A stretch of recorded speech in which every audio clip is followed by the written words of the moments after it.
I'm going to speak a little bit about reciting mantras. How do we know when we are not reciting correctly? The answer is very simple. If you know you're reciting the mantra, you're not reciting it correctly. The mantra is a vehicle to reveal the nature of the mind. The mantra is something that gets you from ordinary mind to extraordinary mind. If we are reciting correctly, the mantra is in a remote corner of our mind, going on effortlessly. As we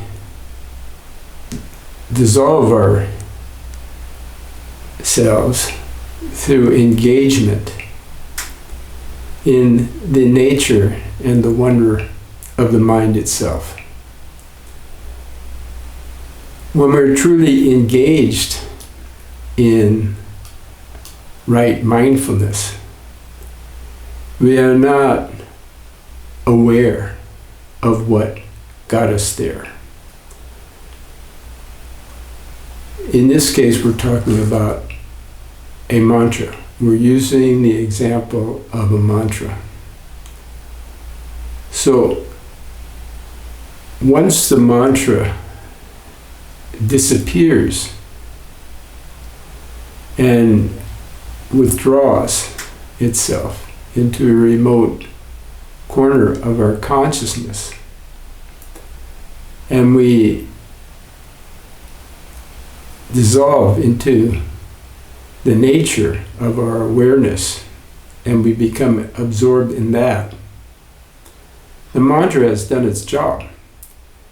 And according to our karma and our development, we will stay there in that awareness that the mantra has introduced us to until we are drawn back into our ordinary consciousness. At that time that we come back into our ordinary awareness, we will again, just as we were at the beginning, become aware of the mantra that got us there, and we will feel a sense of certainty that we have been reciting all along, but just were somewhere else.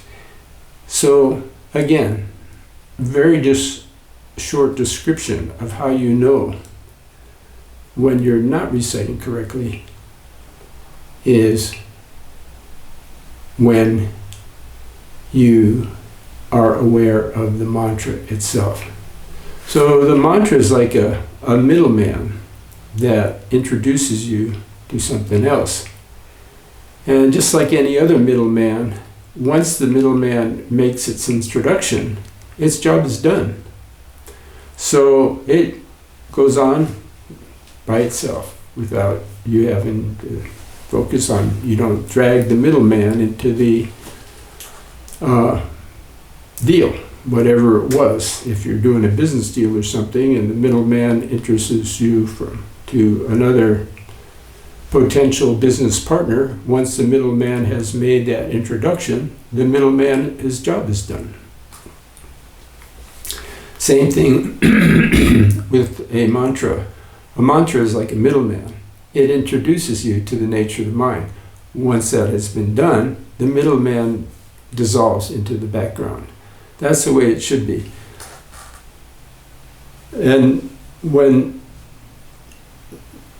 you come out of that awareness, that engagement, that absorption into the mind and awareness, again, the mantra will be there, and you'll be very certain that you've been reciting it all along, but not aware of it. And that's the way it should be. And I got that, by the way, from a saying of a Hindu saint that I read about recently, Ramana Maharshi, who taught self-inquiry, which is basically that asking yourself, who am I? In this case, he was talking about mantra recitation. So it's not my words, it's someone else's.